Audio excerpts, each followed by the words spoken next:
नमस्ते बच्चों, मैं आज आपको मौर्य साम्राज्य, विशेषतः मौर्य इतिहास के स्रोत चंद्रगुप्त मौर्य एवं बिंदुसार के बारे में जानकारी देने जा रहा हूँ। मौर्य साम्राज्य की स्थापना भारतीय इतिहास में एक युगांतकारी घटना है। ऐतिहासिक परिदृश्य से यह साम्राज्य बड़ा विशिष्ट एवं महत्वपूर्ण स्थान रखता है।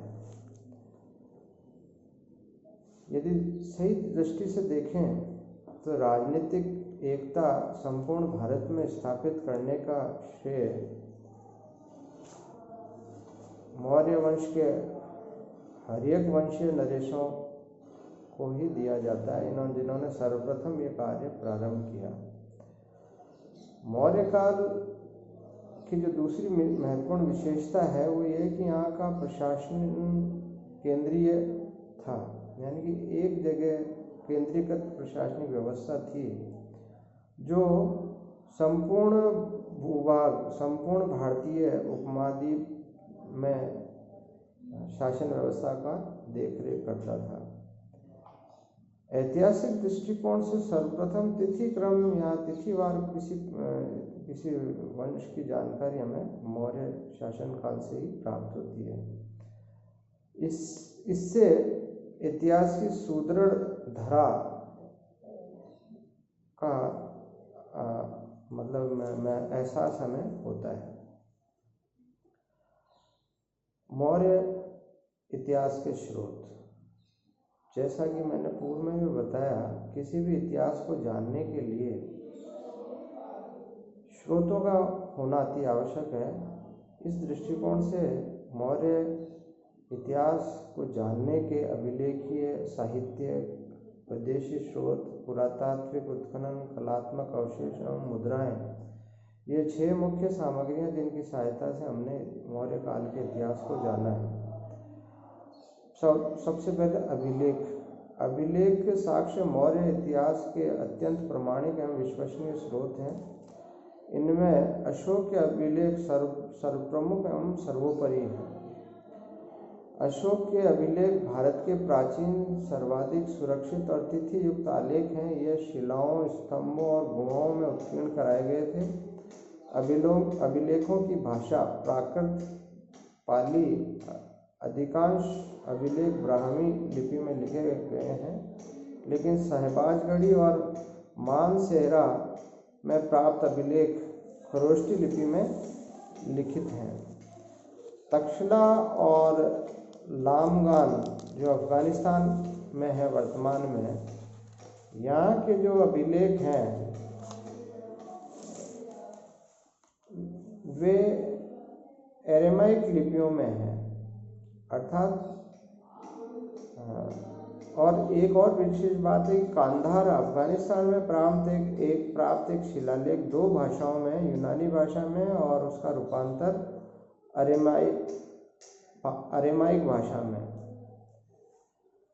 अशोक के अभिलेखों को इस प्रकार से वर्गीकृत किया गया है: 14 वृत्त शिलालेख, लघु शिलालेख, 7 स्तंभ लेख, लघु स्तंभ लेख, बैराट शिलालेख, पृथक कलिंग शिलालेख और गुहा अभिलेख।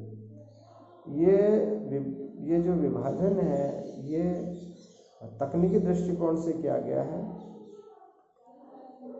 जो 14 वृहद शिलालेख हैं वे मौर्य काल की संपूर्ण जानकारी के साथ साथ अनेक ऐसी जानकारियां देते हैं जो इतिहासकारों के लिए बड़ी महत्वपूर्ण है। इसी प्रकार से चाहे लघु शिलालेख हो, चाहे स्तंभ लेख हो, या कलिंग शिलालेख हो, या गुहा अभिलेख हो, ये सारे के सारे मौर्य शासनकाल के इतिहास की वो जानकारियां इतिहासकारों को देते हैं जिसकी आवश्यकता इतिहास के दृष्टिकोण से अत्यंत जरूरी है। इन अभिलेखों के साथ साथ साहित्यिक ग्रंथ हैं, जिनमें से बौद्ध ग्रंथों में दीपवंश, महावंश, दिव्यादान वंश, मिलिंदकनो, महाबोधि वंश, महावंशटिका, आर्य मंजूश्री, मूलकल्प आदि मौर्य काल की जानकारी देता है।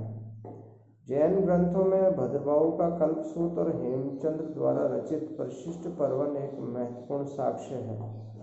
ब्राह्मण ग्रंथों में पुराण विशेष रूप से उल्लेखनीय है।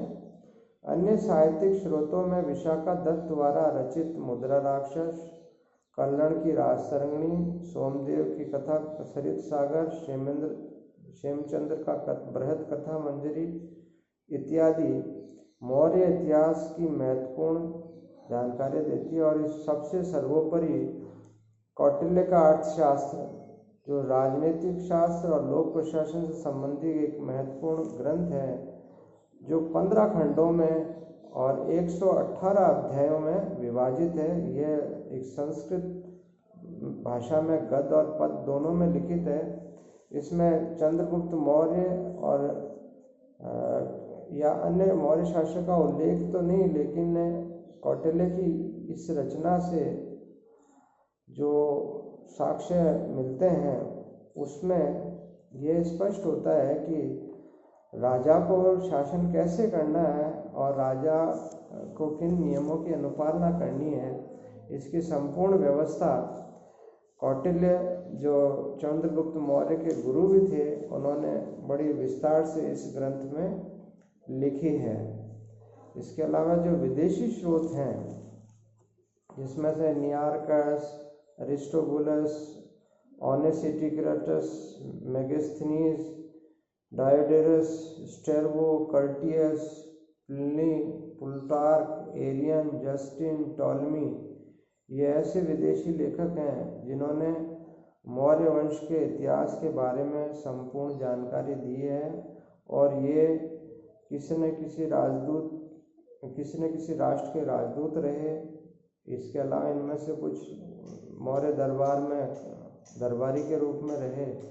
इन्होंने जो इतिहास लिखा, जो लेखन का कार्य किया, उससे इतिहास को लिखने में बहुत सहायता मिली है। विशेष रूप से मेगास्थनीज की इंडिका पुस्तक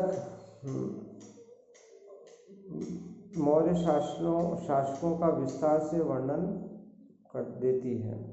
इसके अलावा पुरातात्विक उत्खनन में विशेष रूप से पटना के निकट कुम्हार और बुलंदी बाग के उत्खननों से मौर्यकालीन भव्य राजप्रासाद के अवशेष मिले हैं, जो मेगास्थनीज के विवरण से मेल खाते हैं। राजगृह, कौशाम्बी, पाटलिपुत्र, हस्तिनापुर, तक्षशिला आदि स्थानों में हुए उत्खनन से समकालीन भौतिक जीवन के बारे में जानकारी मिलती है। उत्तरी चमकीली काली मृदु भांड परंपरा या NPP पात्र परंपरा, नॉर्दर्न ब्लैक पॉलिश्ड वेयर का लगभग संपूर्ण मौर्य साम्राज्य में प्रयुक्त किया जाता था। और इस पात्र परंपरा के 1 दर्जन से अधिक पुरास्थलों से प्राप्त रेडियो कार्बन तिथियों से हमें यह ज्ञात होता है।